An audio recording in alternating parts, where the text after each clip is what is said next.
MRI machine के सामने यदि कोई झूठ बोलता है तो यह उसकी जान भी ले लेती है। इस मशीन को तो हम डिटेल से समझेंगे ही, लेकिन एक केस है मेरे पास में जो आपको देखना चाहिए। मुंबई की घटना है 5-6 साल पहले की। एक लड़का जिस रूम में एमआरआई मशीन रखी होती है वहां पर किसी के कहने पर ऑक्सीजन सिलेंडर लेकर चला गया और ऑक्सीजन सिलेंडर लोहे का था। इस लड़के को कोई भी आइडिया नहीं था कि यह मशीन कितनी पावरफुल हो सकती है। जैसे ही यह रूम में एंटर होता है तो मशीन का जबरदस्त पावरफुल स्ट्रॉन्ग मैग्नेटिक फील्ड इस लड़के को दूर से ही अपनी तरफ खींच लेता है और इस लड़के की ऑन द स्पॉट डेथ हो जाती है।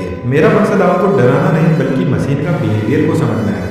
जंकयार्ड में जो क्रेन गाड़ियों के कचरे को उठाती है उसकी अराउंड 1 टेस्ला की पावर होती है जो किसी भी कार को मैग्नेट से आसानी से उठा लेती है। टेस्ला यूनिट होती है जो मैग्नेटिक फील्ड की स्ट्रेंथ को बताती है। लेकिन एमआरआई मशीन 3 टेस्ला पावर की हो सकती है। इस मशीन के पास में इतना स्ट्रॉन्ग मैग्नेटिक फील्ड होता है कि आप इसके पास में लोहे की कील भी लेकर नहीं जा सकते। हम थोड़ा डिटेल से समझते हैं। बेसिकली एमआरआई मशीन शरीर में कोई भी प्रॉब्लम है तो यह उसका पता लगा लेती है प्रॉपर डिटेलिंग के साथ में। तो स्पेशली ब्रेन की स्कैनिंग के लिए इसका यूज होता है। एमआरआई की फुल फॉर्म वीडियो को पूरा देखने के बाद में अपने दिमाग से कमेंट बॉक्स में आपको लिखनी है। मशीन के बीच में आपको एक बोर्ड दिखाई दे रहा है, इसी के अंदर पेशेंट के हेड को रखा जाता है और चारों तरफ यह एक रिंग दिखाई दे रही है। इसी का पूरा खेल है।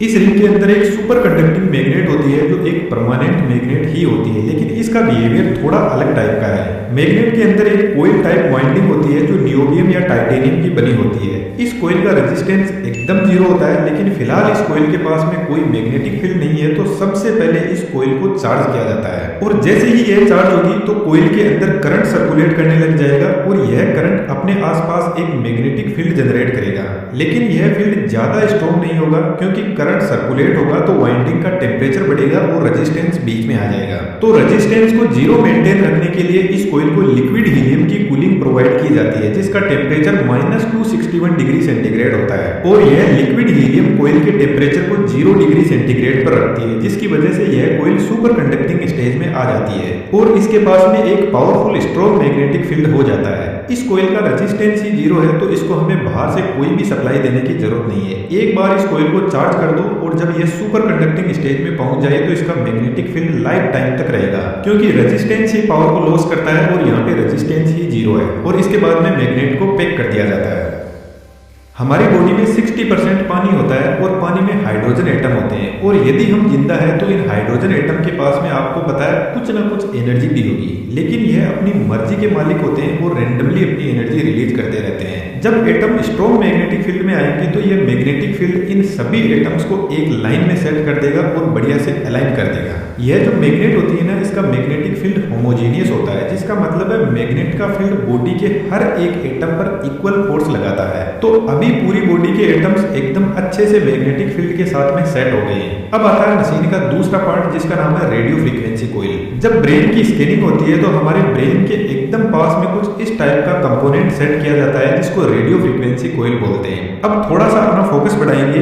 यह कोइल क्या करती है कि ब्रेन के अंदर रेडियो फ्रीक्वेंसी सिग्नल भेजती है, लेकिन लगातार नहीं भेजती है। एक बार पल्स भेजती है फिर वापस इसको बंद कर दिया जाता है। जैसे मान के चलो यह एक हाइड्रोजन एटम है और रैंडमली अपनी एनर्जी रिलीज कर रहा है नेचुरल अर्थ की ग्रेविटी के हिसाब से। तो सबसे पहले सुपर कंडक्टिंग मैग्नेट का फील्ड इस पर लगाते हैं तो यह प्रॉपर डिसिप्लिन में आ जाएगा।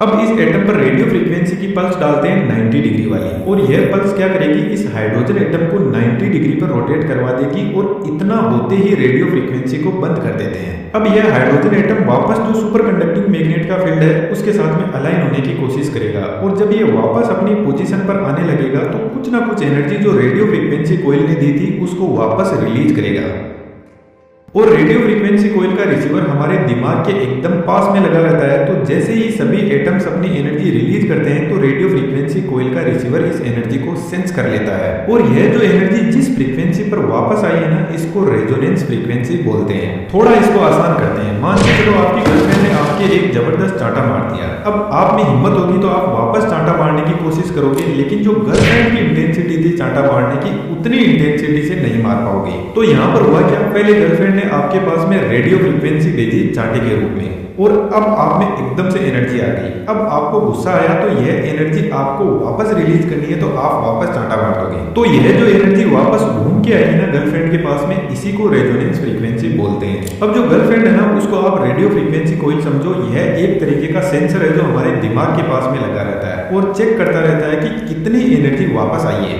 अब यार ऐसा है कि आप भी कुछ क्रिएटिव करना चाहते हो और ऐसा एनिमेशन सीखना चाहते हो तो हमारा बेहतरीन 3D एनिमेशन का कोर्स ज्वाइन कर सकते हो। अब यार इसमें ऐसा है कि जब तक आप एनिमेशन सीखते हो और कोई भी डाउट्स आते हैं तो एनी टाइम हम आपके डाउट सॉल्यूशन के लिए अवेलेबल रहते हैं। कहने का मतलब हमारी पूरी देखरेख में आप सीखते हो, तो डिटेल्स डिस्क्रिप्शन में अवेलेबल है। अब मान के चलो दिमाग के इस पॉइंट में कोई ब्लड क्लॉट जमा हुआ है और ब्लड क्लॉट के पास में पानी के एटम ज्यादा मात्रा में होंगे। जैसे एक हेल्थी ब्रेन है और एक में ब्लड क्लॉट जमा हुआ है, तो यहाँ पर जो इतने सारे हाइड्रोजन एटम है ये वापस जो फ्रीक्वेंसी रिलीज करेंगे उसका बिहेवियर अलग होगा। कुछ एटम जल्दी एनर्जी रिलीज कर देंगे, कुछ बहुत देर से करेंगे। तो जो रेडियो फ्रीक्वेंसी कोइल है उसको पता चलता है कि यहाँ से कुछ अलग फ्रीक्वेंसी आ रही है और ज्यादा मात्रा में आ रही है।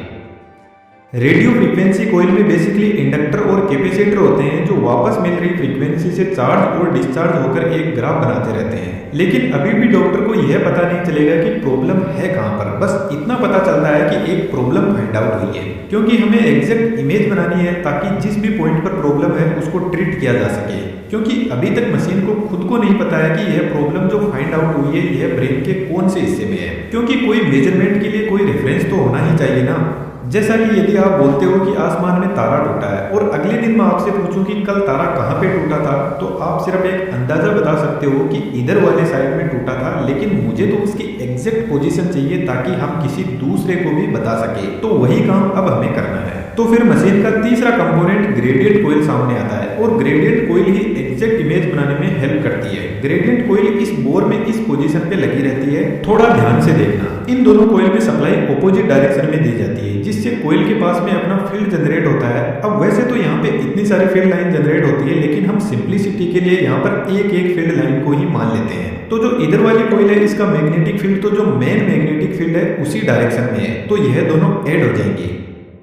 लेकिन इधर वाली कोइल का फील्ड मेन फील्ड के ऑपोजिट डायरेक्शन में है। लेकिन यदि आप इन दोनों कोइल के सेंटर पॉइंट को देखते हो तो यहाँ पर दोनों मैग्नेट का फील्ड एक दूसरे के ऑपोजिट डायरेक्शन में है, तो कैंसिल होकर जीरो हो जाएगा। तो हम कह सकते हैं कि सेंटर पॉइंट में जो बड़ी मैग्नेट का फील्ड है वही अवेलेबल है। यह दोनों साइड वाली कोइल का फील्ड जीरो हो गया है।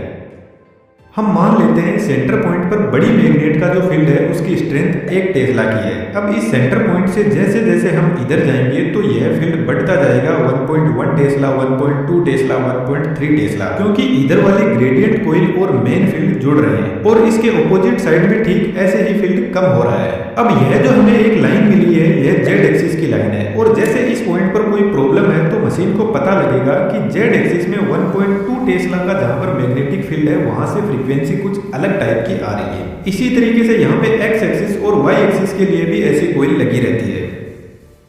इसको थोड़ा सा और आसान कर देते हैं। जैसे यह एक क्यूब है, इस क्यूब के अंदर एक बॉल रखी हुई है जिसको हमें बाहर निकालना है, लेकिन हम पूरे क्यूब को नहीं काट सकते। हमें पहले पता करना है कि बॉल कौन सी जगह पे है और फिर एक छोटा सा हम ऑपरेशन करेंगे और उधर से बॉल को बाहर निकाल लेंगे। तो जेड एक्सिस वाली लाइन पर हम इधर से चलते हैं और हमें पता चलता है कि जेड एक्सिस में जहां पर 2 वैल्यू है उसके बराबर में एक बॉल रखी हुई है, लेकिन जेड एक्सिस से यह काफी दूर है। तो एक्स एक्सिस की एक लाइन ड्रॉ करते हैं और एक्स एक्सिस की साइड में चलते हैं और पता चलता है कि एक्स एक्सिस में जब 3 वैल्यू चलते हैं तो एक्स एक्सिस के बराबर में एक बॉल रखी हुई है। अब अभी तक भी हम बॉल तक नहीं पहुंचे तो इसके लिए तीसरा एक्सिस वाई एक्सिस लेकर आते हैं और वाई एक्सिस में चलते हैं तो 4 पॉइंट चलने के बाद में एग्जैक्ट हम उस पॉइंट पे पहुंच जाएंगे जहां पे बॉल रखी हुई है। तो जब हमें कोई पूछेगा तो हम उसको बताएंगे कि जेड एक्सिस में 2 पॉइंट चलना है, एक्स एक्सिस में 3 और वाई में 4, तो आप एग्जैक्ट उस बॉल पर पहुंच जाओगे। तो इस तरीके से ग्रेडियंट कोइल तीनों एक्सिस में एक वैल्यू निकालती है,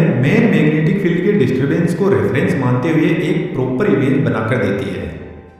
एमआरआई जब किसी पेशेंट की होती है तो 30 से 40 मिनट लग सकते हैं, क्योंकि रेडियो फ्रीक्वेंसी मल्टीपल टाइम भेजी जाती है एक एग्जैक्ट इमेज बनाने के लिए। इस मशीन के जितने एक्सरे के साइड इफेक्ट होते हैं, वैसे तो इसके कोई भी साइड इफेक्ट नहीं है, लेकिन यदि आपके कोई पास्ट में सर्जरी हुई है और आपकी बॉडी में कोई लोहे का पार्ट डाल दिया है तो आपको डॉक्टर को पहले से ही बता देना है, कुछ भी नहीं छुपाना है। अदरवाइज जब मशीन के पास में जाओगे तो मशीन आपकी बॉडी को फाड़ के लोहे का टुकड़ा बाहर निकाल लेगी। तो जो आपसे डॉक्टर पूछते हैं सब कुछ सच सच बता देना है। जनरली एमआरआई बॉडी के मसल्स पार्ट में बेहतर तरीके से काम करती है जहाँ पे वाटर कंटेंट ज्यादा अवेलेबल रहता है। हम और भी ऐसे ही बेहतरीन वीडियोस पे काम कर रहे हैं जो आपके नॉलेज को बढ़ाने में बहुत हेल्पफुल होंगे, तो आप चैनल को सब्सक्राइब कर सकते हो। वीडियो में देखा हुआ एनिमेशन यदि आपको सीखना है तो हमारे बेहतरीन 3D एनिमेशन के कोर्स को ज्वाइन कर सकते हो। हमारी तरफ से आपको फुल सपोर्ट रहेगा। Thank you.